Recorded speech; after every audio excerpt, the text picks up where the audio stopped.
Salve María, el podcast católico en español de los Heraldos del Evangelio.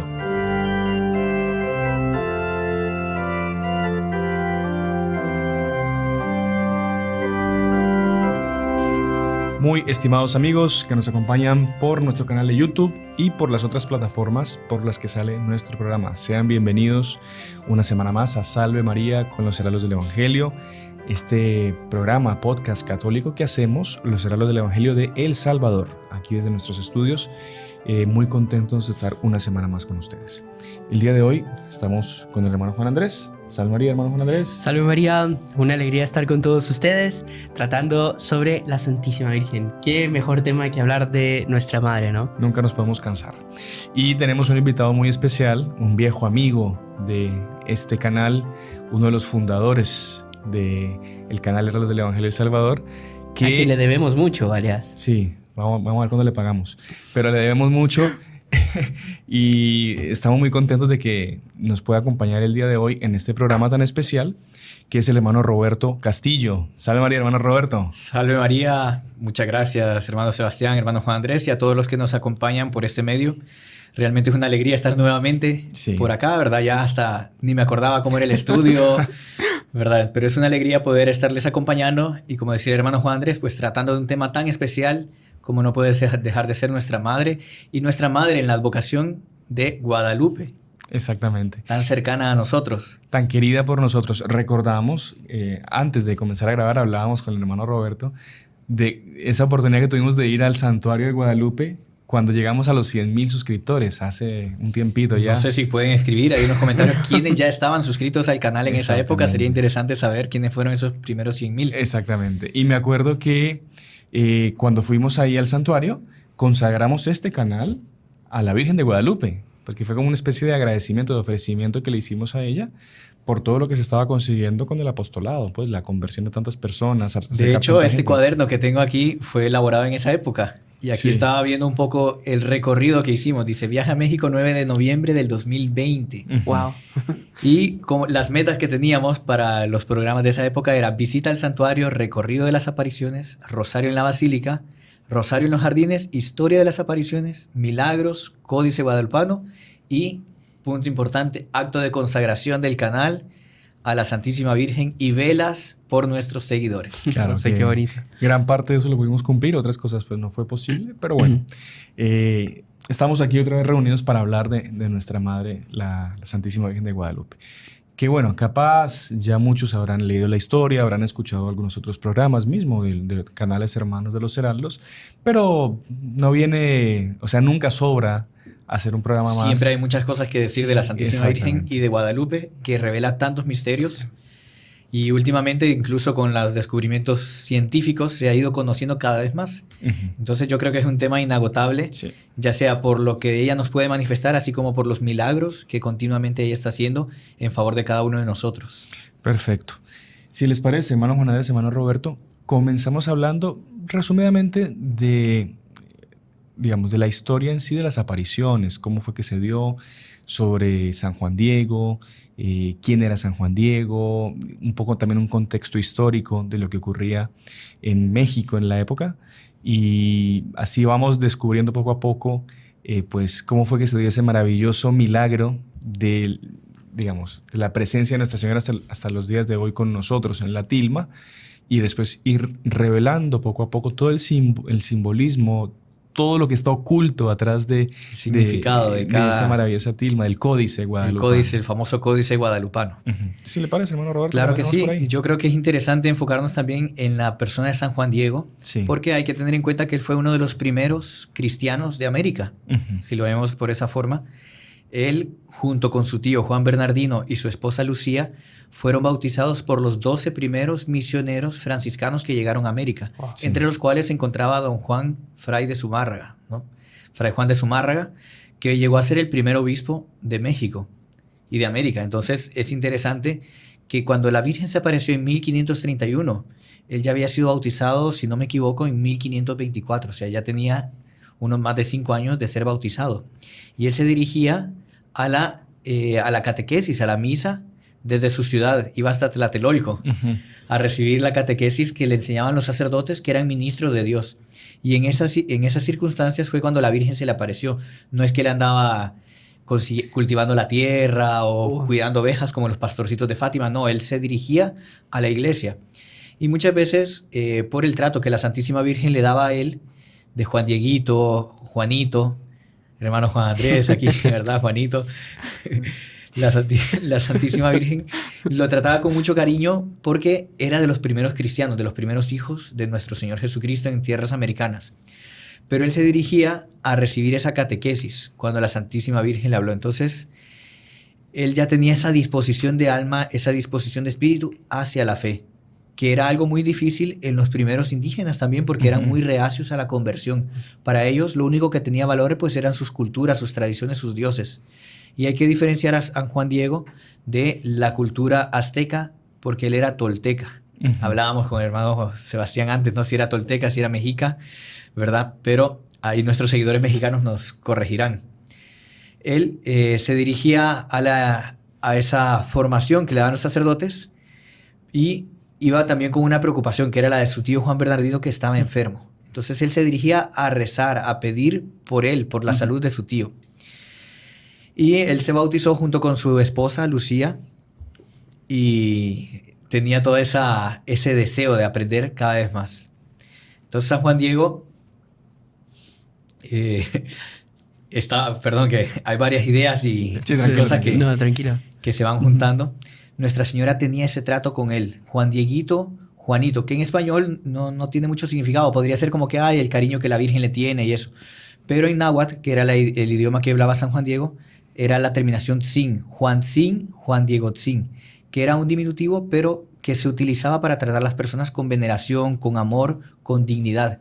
Por eso él también, al dirigirse a Nuestra Señora, le dice muchachita mía, hija mía, porque era una forma de dirigirse a una reina. Entonces es bonito ver todo eso de San Juan Diego. Después también, cuando fueron las apariciones, él se quedó viviendo en el Tepeyac. Hicieron una primera ermita donde colocaron la tilma, ¿verdad?, de la Santísima Virgen, y él se quedó cuidando ese lugar. Y en 7 años, él convirtió a más de 9 millones de personas. Qué impresionante. 9 millones. Y me imagino que solo con la narración que le hacía de los hechos. Contando lo que había sucedido, cómo la Santísima Virgen lo había tratado.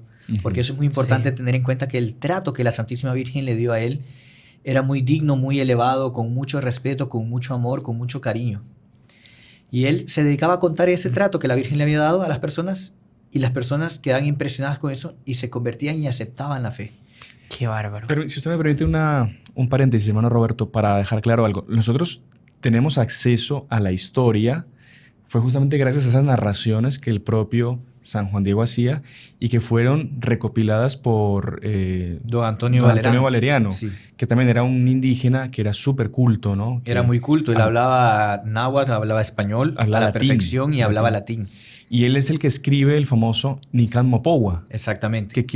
O sea, ¿qué es lo que quiere decir? Nican Mopowa es prácticamente las 2 primeras letras de cómo empieza la narración, que significa aquí se narra o aquí se cuenta, ¿verdad?, la historia de Guadalupe. Ya. Wow. Entonces don Antonio Valeriano, él conoció personalmente a San Juan Diego y él escuchó de boca de San Juan Diego la narración de cómo habían sido los hechos.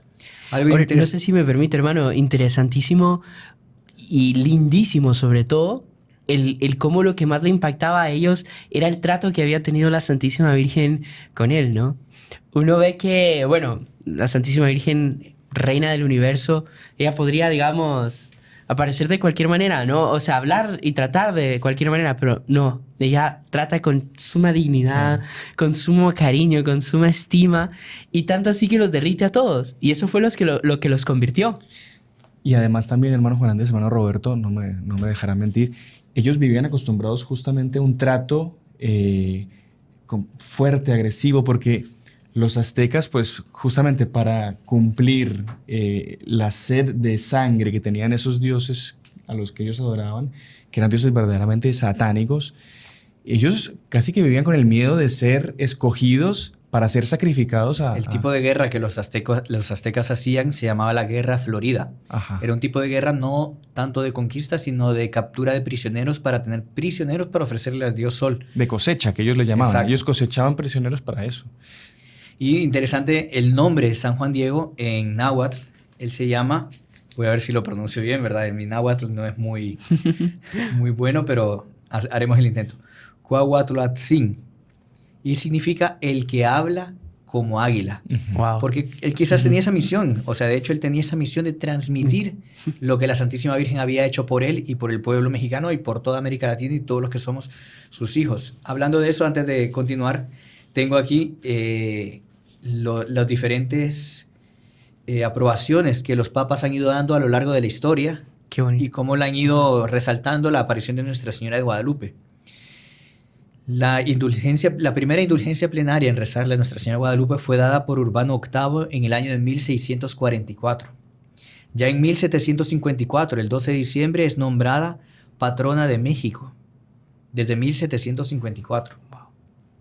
En 1895, León XIII le concede la coronación pontificia.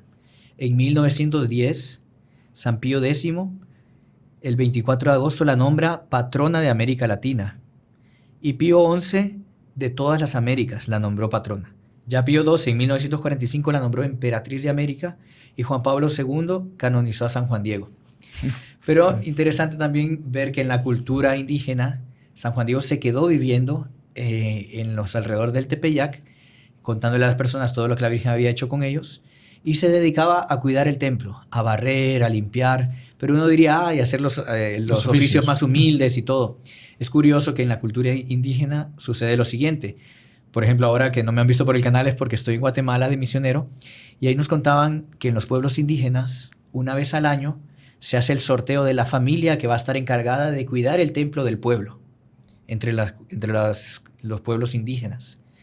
Y esta familia, durante todo ese año que se sortea, la persona que va a tener esa honra de limpiar el templo, la señora pues tiene que lavar los manteles del altar, estar pendiente de todos los copones, del cáliz, y el señor pues de las reparaciones de la iglesia y tener todo en orden.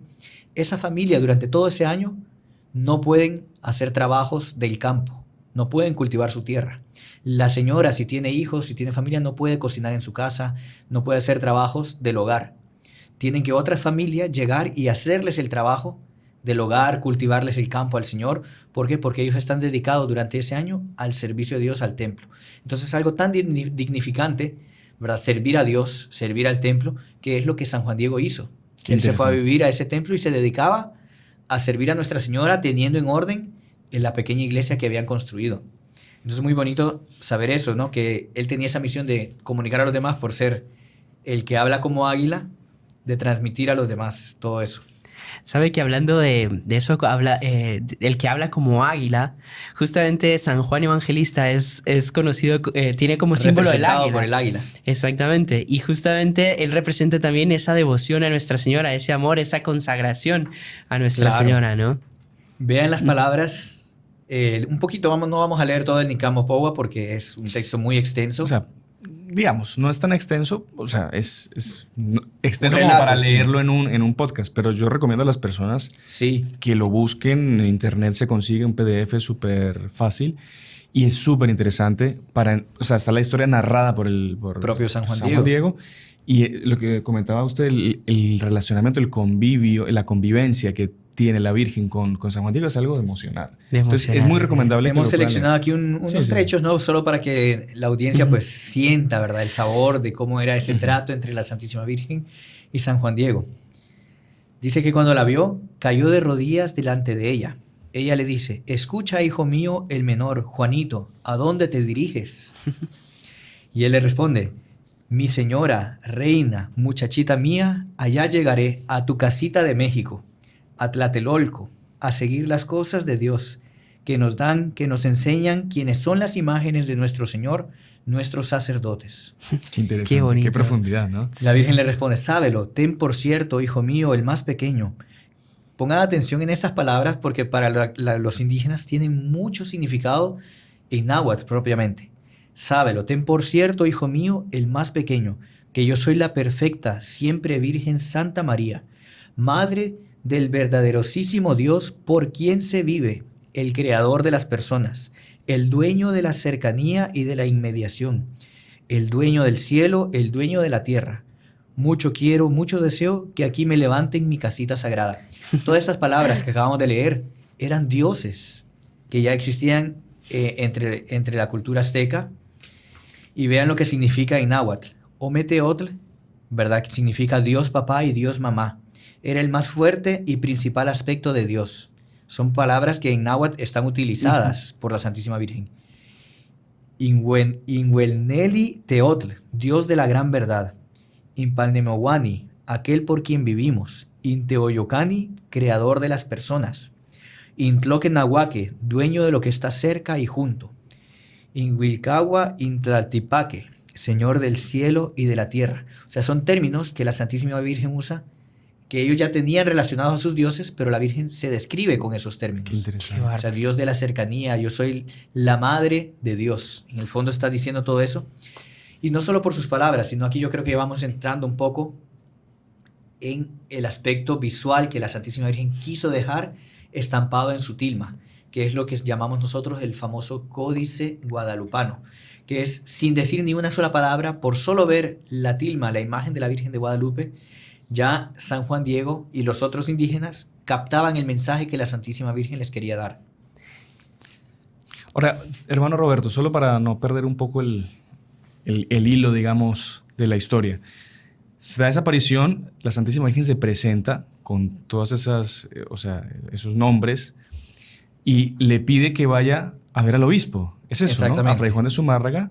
¿Para qué? Para que le pida que le construya la casita. Su casita. Su casita. Y ahí, bueno, San Juan Diego se dirige a visitar al obispo, ¿no? Que estaba pues en el palacio episcopal. Y evidentemente, pues, Fray Juan de Zumárraga no le cree, ¿no? Claro, al inicio no le creyó, porque, ¿no? Le pidió una señal, claro, para poder creerle. Porque usted imagínese un indígena pues que está recién convertido, Fray Juan de Zumárraga no hablaba muy bien el náhuatl todavía. Necesitaba un intérprete para comunicarse con él. Exacto. Y el intérprete más o menos le explica, ¿no? Este hombre dice que se le apareció la Virgen y quiere construir una iglesia. Entonces, claro, era un poco complicado, digamos. Claro, de buenas a primeras, así sí, ya. Sí, y entonces ahí es que le pide la señal, ¿no? Claro, fueron varias apariciones del 9 de diciembre al 12 de diciembre, que es cuando la Virgen concede la señal.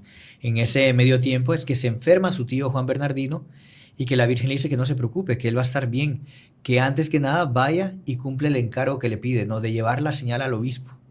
Y lo manda a subir al cerro del Tepeyac, que es donde está lleno de flores de rosas de Castilla, que por el tiempo pues no era época de flores. No, y que era una flor que no era común en la zona. No era común y que ahí era una zona súper árida, ¿no?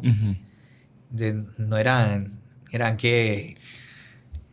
Y es interesante... tipo de plantas que habían ahí, eran cosas muy... nada que ver con flores. Es interesante, claro, el pobre San Juan Diego, pues él decía que él no era capaz de esa misión y él iba y lo rebotaba donde el obispo. Que escogiera otro, ¿no? Sí, y es interesante que, por lo que me acuerdo que leí, que incluso cuando el obispo lo manda a que le trajera una señal de la señora que lo mandaba, el obispo manda a 2 personas a que lo sigan, a que lo persigan a San Juan Diego. Solo que San Juan Diego era, a pesar de tener 57 años, era súper ágil y conocía perfectamente todos los recovecos.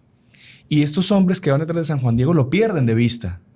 Y como que quedan enojados con él y van a hablarle al obispo mal de San Juan Diego, que es un mentiroso, que no es un embustero, que no le da caso.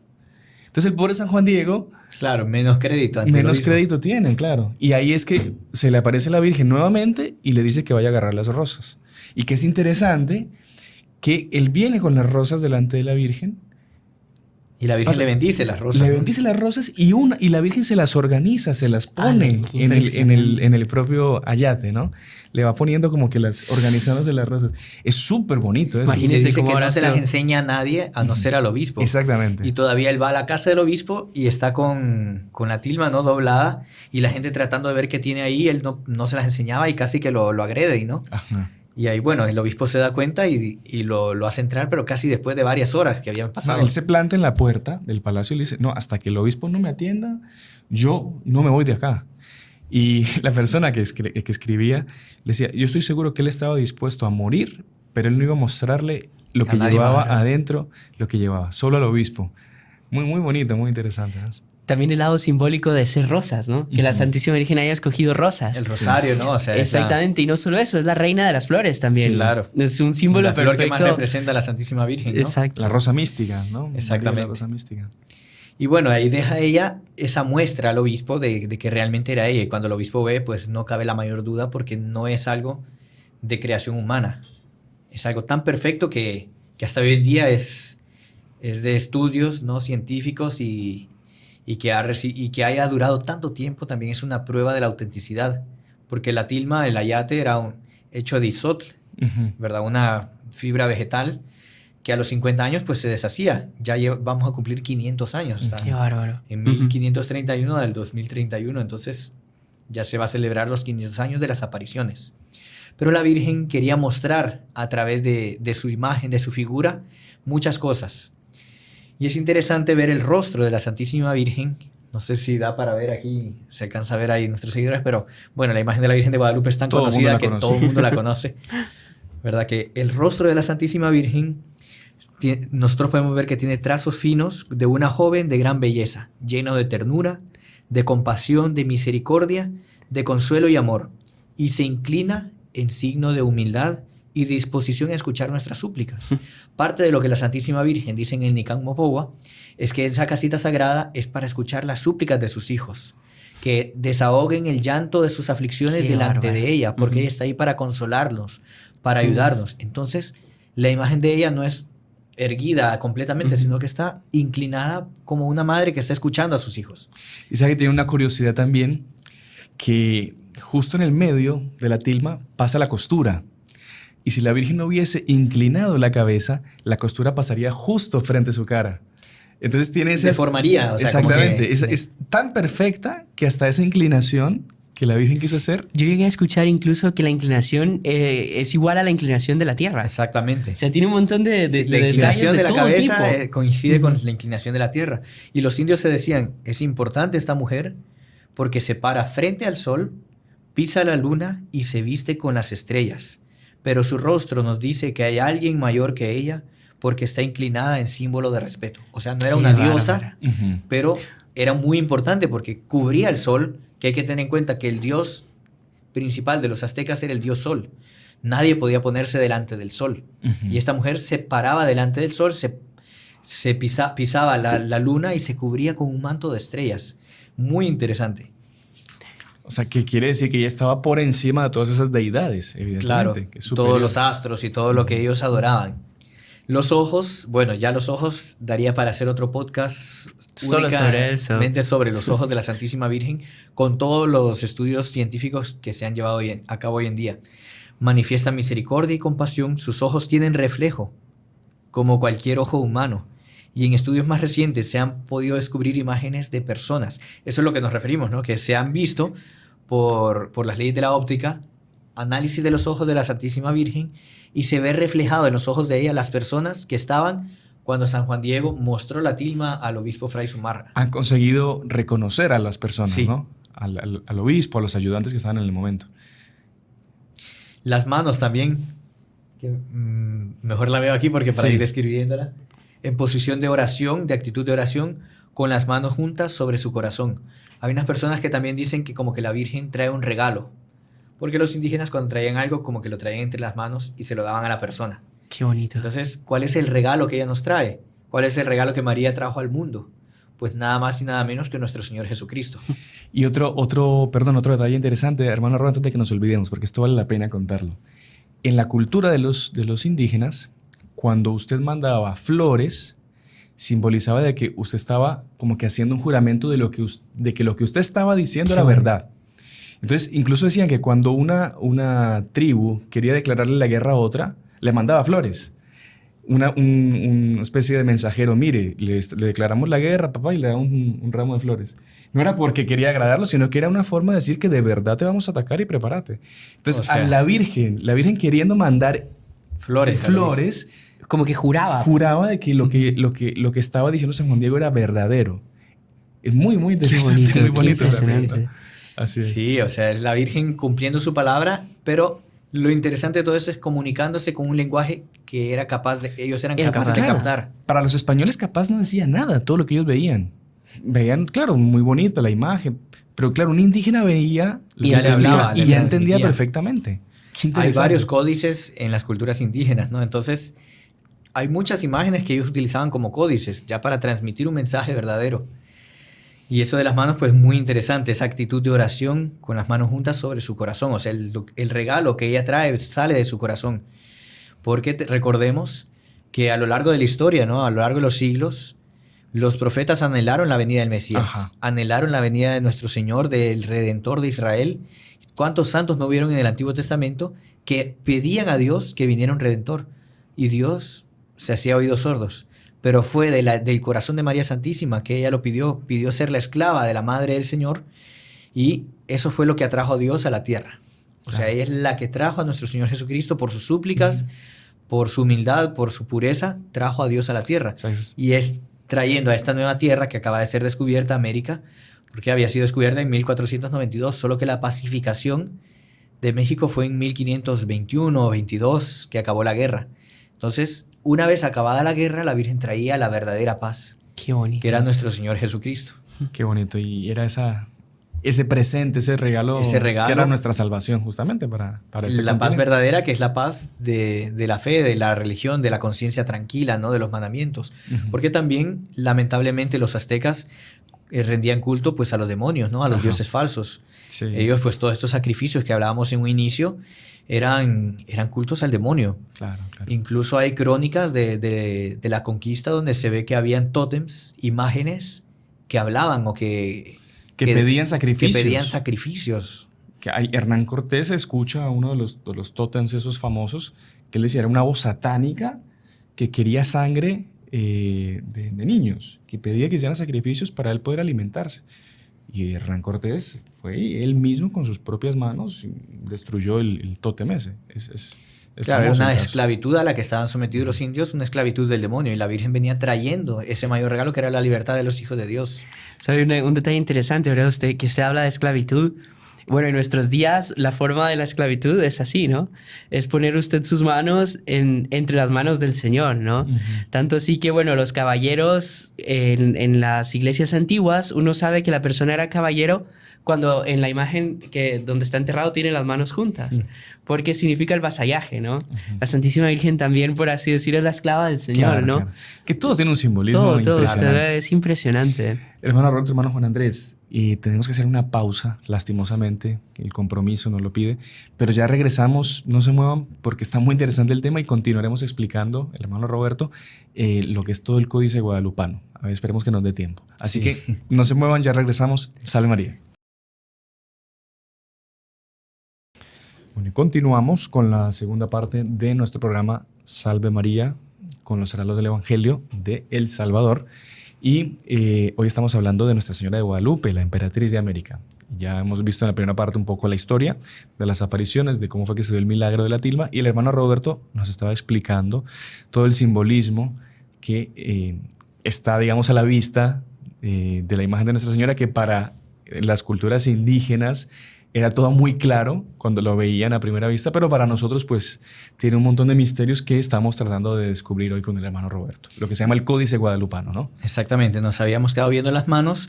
Vamos a ver lo que sigue debajo de las manos, que es la cinta oscura. Es una cinta oscura símbolo de la maternidad. Normalmente pues aquí en América decimos que cuando una mujer está embarazada decimos que está encinta. Encinta, sí. Porque los indígenas tenían la costumbre de que la mujer que estaba encinta se colocaba una cinta negra, símbolo de la maternidad, de lo que está esperando. Y eso tiene relación, tal vez vamos a verlo un poco, con el cabello de la Santísima Virgen. Que en la sociedad indígena, cuando la mujer era casada, se hacía un trenzado, un peinado especial que consistía en hacerse unas trenzas, correspondía a la mujer casada. Pero a la doncella, a las vírgenes, era el cabello liso, cayendo sobre los hombros, ¿no? O sea, bien partido a la mitad, como lo vemos en la Santísima Virgen. Sin tenerlo cogido, digamos. Era símbolo de la virginidad. Entonces, el cabello suelto era una mujer virgen. Y aquí vemos para los indígenas lo que significaba eso, porque veían la imagen de la Virgen y decían, es una mujer, una joven, virgen, pero está encinta. Entonces es virgen, pero es madre. Qué bonito. Entonces ya era un misterio que se les revelaba a ellos. No, y ellos, claro, comprendían también a través de eso mucho de lo que los sacerdotes les explicaban al respecto de la Virgen. Claro. Porque era como una Virgen que es Madre de Dios, que concibió por gracia del Espíritu Santo. Pero claro, difícil de entender, pero claro, ellos viendo esto ya como que relacionaban también. Y veían que no era una persona cualquiera porque estaba parada delante del sol, como ya dijimos, sobre la luna, cubierta de las estrellas. Entonces sí era una persona poderosa, entre comillas, que podría ser virgen y madre a la vez. Porque una vez que está tapando el sol, parada sobre las estrellas, se les hacía más fácil de explicar, de comprender a ellos. Vemos las flores que también la Santísima Virgen tiene. Para los españoles que veían la imagen simplemente eran como arabescos, le llamaban ellos, o sea, detalles. Dibujos, detalles, tal. Pero para los indígenas eran muchos símbolos, esas figuras que si ustedes se dan cuenta no siguen los pliegues de la túnica. Están como que sobrepuestos, pero no tienen los dobleces propios de la túnica rosada, lilá que la Santísima Virgen tiene. ¿Y qué pasa? Estas flores, estos dibujos todos nacen del manto de la Virgen. Ninguno nace en la túnica propiamente. O sea, quiere decir que tienen su raíz en el cielo, porque el manto de la Virgen simboliza el cielo. Es donde están las estrellas, por la tonalidad que tiene. Entonces, sale del manto estrellado de Nuestra Señora. Tienen forma de flores y ríos, lo que para los indígenas significa civilización. Por lo tanto, una civilización, pero que tiene su raíz ¿dónde? En el cielo. Entonces, qué bonito. Todo ese mensaje es impresionante, porque ellos estaban acostumbrados a la violencia, a unas guerras y todo eso, pero la Virgen trae esa civilización celestial. Lo que pedimos en el Padre Nuestro: hágase tu voluntad, así en la tierra como en el cielo. Venga a nosotros tu reino. Y es lo que nosotros pedimos, que también tiene que ver con el mensaje de Fátima. Por fin mi Inmaculado Corazón triunfará. O sea, es hacer esa civilización celestial aquí en la tierra. No, y qué bonito eso, porque si usted se da cuenta, la Santísima Virgen une el cielo con la tierra. Porque si el manto simboliza el cielo y la túnica la tierra, y ella tiene las dos, vemos que es justamente la profecía de su reino, el reino de María, que es la unión del cielo con la tierra. No, y es interesante, no sé si usted logra ver también, que, bueno, se lo voy a comentar, el angelito que está abajo, en una mano tiene la túnica y en otra mano tiene el manto. Entonces, como que está uniendo los dos también, el cielo y la tierra. Del manto, o sea, eso es súper interesante. Es un azul verdoso que la cubre de pies a cabeza, símbolo de que es una emperatriz. Solo el emperador podía usar este manto. Wow. O sea, Moctezuma era el único autorizado a usar manto, ¿no? De ese color. De ese color, así verdoso. Y la Santísima Virgen, pues, se cubre con ese manto. Es como que ella haya agarrado el firmamento del 12 de diciembre y se haya cubierto con las estrellas. ¿Por qué? Porque si vamos a ver las estrellas, son 46 estrellas las que ella tiene y corresponde, ya está comprobado científicamente que corresponden al orden de las constelaciones que había en el solsticio de invierno de 1531. ¡Qué bárbaro! O sea, todo eso es realmente impresionante. Es como para ver el dominio que la Santísima Virgen tiene sobre la creación, porque es una reina. Recordamos el quinto misterio glorioso. Sí. Nuestra Señora fue coronada como reina y madre de todo lo creado. O sea, toda la creación está puesta en las manos de la Santísima Virgen. Ella se puede cubrir con ella, con la creación entera. Y corresponde al cielo que había cuando fueron las apariciones. Y la túnica vemos que es un rosado lilá que representa la tierra, como decía el hermano Juan Andrés, pues es donde están las flores, los ríos y los montes, pero que nacen de esa civilización celestial, del manto. Las nubes, también es algo interesante ver que la Virgen viene rodeada de nubes. La imagen está rodeada de nubes, que para los indígenas significa la que viene del lugar a todos desconocido, medio misterioso. Ella abre un cofre de las riquezas espirituales y ella es ojos, oído y boca de aquel invisible y espiritual. Ella se manifiesta visible. Entonces, la manifestación visible de algo que viene de las nubes, que para ellos eran los dioses que vivían ahí arriba, que no se podían ver, y ella es la que viene representando, ¿no? Es la mano extendida de Dios. Qué interesante. Que se acerca hacia nosotros. Y lo que comentaba del ángel, ¿no? Eso que está agarrando. Con su mano derecha toma la punta del manto azul verdoso, llena de estrellas, que simboliza el universo, la creación. Y con su mano izquierda sujeta la túnica rosa lilá, significado de la tierra. Y es la armonía entre el cielo y la tierra. Es lo que todos aspiramos, ¿no? Llegar a la patria celestial. Pero por un camino que como dice San Luis María Griñón de Montfort, el camino más rápido, seguro para llegar del cielo a la tierra, pues es la Santísima Virgen.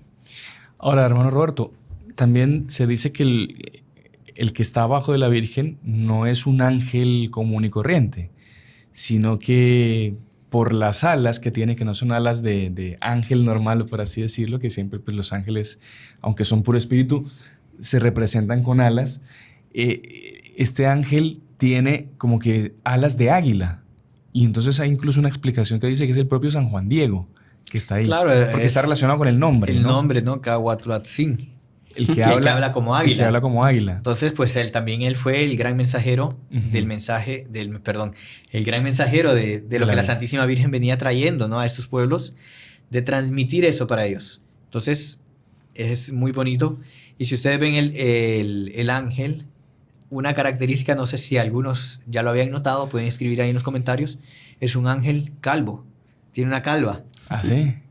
O sea, no es que tenga un ángel común, sino que tiene bastante pelón, como dicen calvicie, acá. ¿no? Entradas, no es propiamente pelón, pero sí, la calva la tiene bastante grande. Y eso para los indios, para los indígenas, simbolizaba ancianidad, por lo tanto sabiduría, madurez. Entonces, algo muy interesante, ¿no? Esos rasgos estéticos que dan autoridad también, porque los mayores son muy respetados. Bueno, en todas las culturas, siempre los ancianos es símbolo de eso, de sabiduría, de consejo, de algo sólido, la raíz del bien, de la verdadera cultura. Entonces, no sé si ya lo habían notado. No, la verdad no, pero qué interesante. Y justamente el don de sabiduría es uno de los dones más altos que una persona puede tener, ¿no? Que es ver a Dios a través de las cosas creadas, ¿no? Llegar y reportarse a Dios. O sea, parte de un aspecto de ese don de la sabiduría. También es bonito ver la luna. Nuestra Señora, pues siempre a lo largo de la historia ha sido comparada con la luna, porque el sol, pues representa a Dios, pero la luna es aquella que nos refleja la luz del sol, pero que la hace de una manera tenue para que nuestros ojos no se vean afectados directamente por la luz del sol. Y es el papel de María Santísima delante de nuestro Señor. Siempre transmitirnos a nuestro Señor Jesucristo, pero de una forma amena, que nos llegue al alma, que nos toque al corazón. No es como lamentablemente pues se ven en otras sectas o otras religiones, ¿no? Que quieren imponer un Dios, ¿verdad? Que es castigador y que nos va a hacer esto y lo otro, ¿no? Un Dios misericordioso, y que también no está esa figura de la Madre, de Nuestra Señora, que nos transmite a nuestro Señor, pero de una forma maternal, de una forma amena. Entonces el hecho que la Santísima Virgen está parada sobre la luna, pues ya coincide con lo que la cultura medieval y todas las otras culturas, los siglos anteriores, pues han manifestado de la Santísima Virgen, que es bella como la luna, que transmite esos rayos sin molestar la vista. Y hay otras explicaciones, ¿verdad? Yo saqué una que me pareció muy interesante, que dice lo siguiente, que según los códices aztecas, México significa en el centro de la luna. O sea, la palabra México significa en el centro de la luna. O sea, en el hogar de la divinidad omnipotente, el centro creador del universo. Quería decir que ella viene del centro de la creación del universo. Qué interesante. Qué bonito. Qué impresionante, de hecho. Tiene un montón de maravillas ahí que, bueno, en fin, que estamos pudiendo conocer ahorita gracias al hermano Roberto. Y bueno, los estudios y las profundizaciones que usted ha podido hacer del tema nos está transmitiendo. Pero yo creo que también algo muy importante y que podemos enfocar también como que el final de este programa es para entender toda esa maternalidad y ese amor que la Santísima Virgen tiene por nosotros, es recordar esa frase pues que pasó para la historia y que fue la frase que le dijo la Santísima Virgen a San Juan Diego cuando él le viene a pedir por su tío que está enfermo. Y que es una frase que se puede adaptar para los días de hoy, porque vivimos en un mundo que está enfermo. Nosotros de por sí, pues por el pecado, por el mismo y por tanta cosa, estamos enfermos. Y a veces nos ataca como que la angustia, el miedo, la ansiedad. Y Nuestra Señora está con esas palabras afectuosas, dispuesta a escucharnos, dispuesta a atendernos. Que es lo que bien decía usted, que lo que ella quería era tener un lugar para que la gente pudiese llegar a descargarse con ella. Abrirse con ella, ¿no? Sí, como se dice. Impresionante, sí. Entonces, si quieren las leemos, sí, claro, las comentamos y quizá pues ya que esto sirva como una especie de cierre. No sé hay si tiene algo más. Hay dos aspectos que todavía no hemos visto. No sé si quiere... No, pero si usted... Perdón, es que pensé que ya había terminado. No, perdón. solo quedaron dos puntos Dele. que Vale mucho son la muy pena. interesantes y que no me gustaría dejarlos pasar, que es la flor de 4 pétalos. Ajá. Esa flor pequeñita es casi que imperceptible así a primera vista, pero nosotros la vamos a ver entre la cinta, abajo de la cinta negra. Y esa flor de 4 pétalos es una flor que se llama Nahui Ojin y significa el verdaderosísimo Dios por quien se vive. A través de ahí, los indígenas captaban que era la madre de Dios. El Nahui Ojin, esa flor, representaba al verdaderosísimo Dios por quien se vive y era el símbolo de ese Dios. Y el hecho que ella estuviera encinta y que lo tuviera en su vientre significaba esa era una virgen y era madre de ¿quién? De Nahui Ojin, o sea, del verdaderosísimo Dios por quien se vive. Y si vemos, la virgen tiene en el cuello un broche. Y ese broche, la mayoría de los ídolos lo tenían. Se acostumbraba a ponerlo un óvalo o un broche de alguna piedra preciosa, pulida, donde los indios se veían reflejados. Entonces, a los tótems, a las imágenes que ellos hacían, les ponían una piedra preciosa y cuando le iban a rezar a ese Dios, ¿verdad? Entre comillas, ellos se veían reflejados y simbolizaba el corazón del Dios. Entonces, como que ellos estaban dentro, reflejados en el corazón de ese Dios. Solo que si nosotros observamos el broche de la Santísima Virgen, ¿qué es lo que refleja? Una cruz. O sea, el corazón de María, lo que lo identifica y lo que lo hace como tal es la cruz. El sufrimiento es nuestro Señor clavado en la cruz. Eso es el corazón de ella que está traspasado también por una lanza de dolor.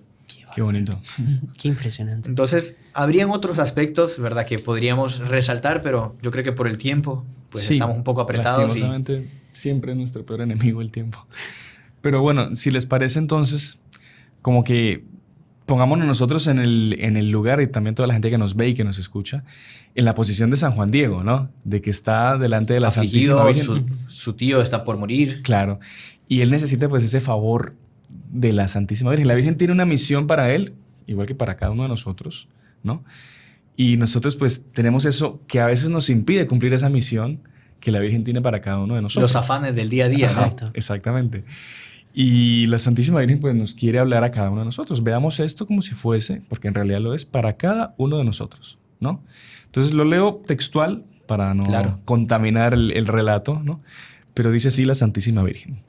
Escucha, ponlo en tu corazón.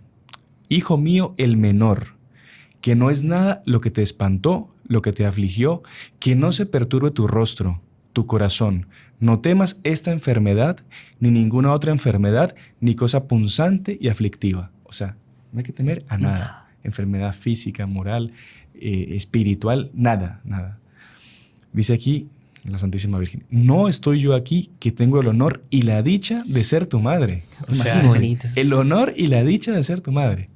O sea, Nuestra Señora se siente honrada de ser nuestra madre, ¿no? No estás bajo mi sombra y mi resguardo. No soy yo la fuente de tu alegría. Qué bonito esto, ¿no? Muy bonito. Y por eso uno se pone a pensar cómo a veces los que no tienen a María por madre son personas que son tristes. Sí, claro, no tienen esa amargadas. alegría.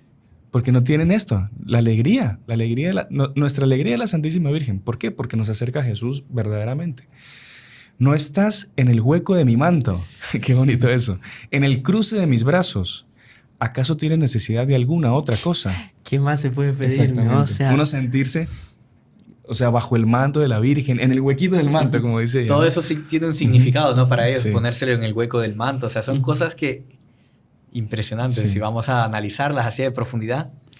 Mira, y dice aquí, que ninguna otra cosa te aflija, que no te inquiete, que no te acongoje la enfermedad de tu tío, porque de ella no morirá por ahora, ten por cierto que ya sanó. Entonces, claro, San Juan Diego, como cumplió la misión que la Santísima Virgen le encomendó y puso por encima el amor de Dios, obedecer a la Santísima Virgen, Nuestra Señora le concedió lo que él tanto estaba pidiendo y tanto necesitaba. Y esto debe ser un ejemplo para todos nosotros. Y que nos recuerda que nosotros, antes de cualquier otra cosa en este mundo, tenemos que preocuparnos, ¿por qué? Por la gloria de Dios. Es lo que la frase de la Escritura, ¿no? Buscad el reino de Dios y su justicia y todo lo demás os será dado por añadidura.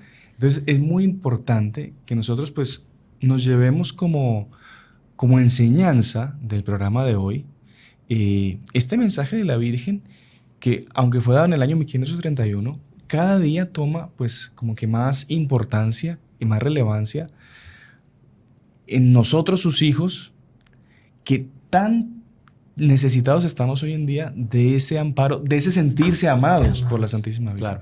Porque uno de los grandes problemas de la sociedad hoy en día es sentirse solo, abandonado. Como dice San Juan en su primera carta, ¿no? Vimos el amor que Dios nos tiene y creímos en Él. Muchas veces Dios nos ha manifestado señales de amor. El problema es que a veces nosotros no creemos que somos amados por Dios.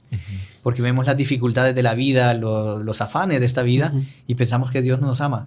Por más que ya hemos experimentado muchas veces su amor.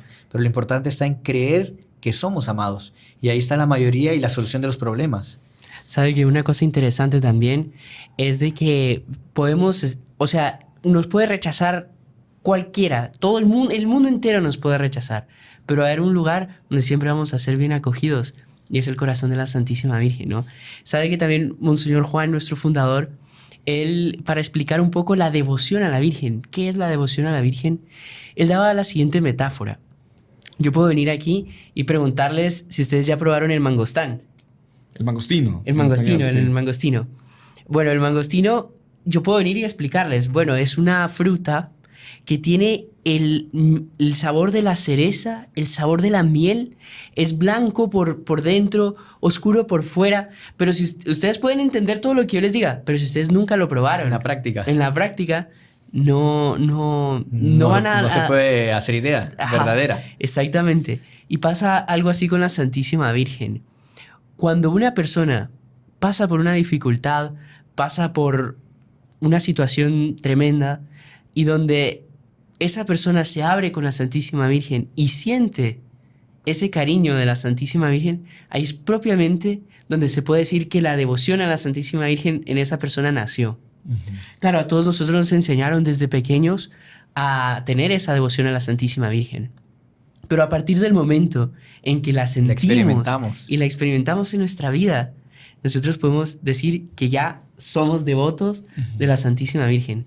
Monseñor Juan contaba pues varios hechos donde él sintió, digamos... Se sintió amado por la Santísima Virgen. Sí. Y experimentó en sí ese amor de la Santísima Virgen. Bueno, el abrazo, ¿no? Que él experimentó. O sea, él se sintió abrazado por Nuestra Señora y era una gracia que él nunca había tenido en su vida de sentirse físicamente abrazado por María Santísima.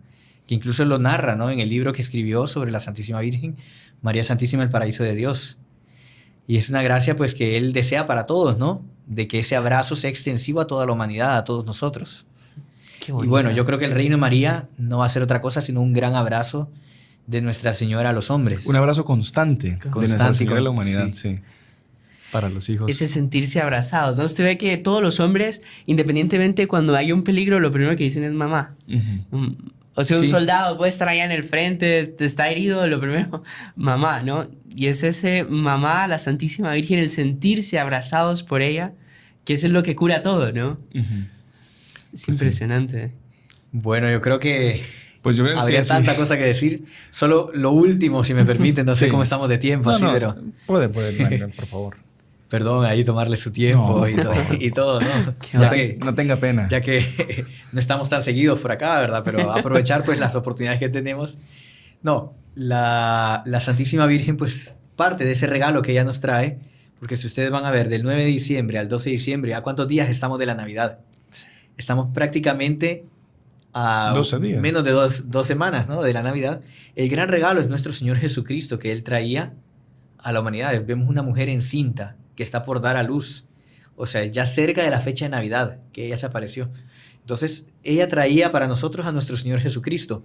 Ahí vemos la autenticidad. ¿Por qué? Porque es una devoción que nos lleva a Jesús.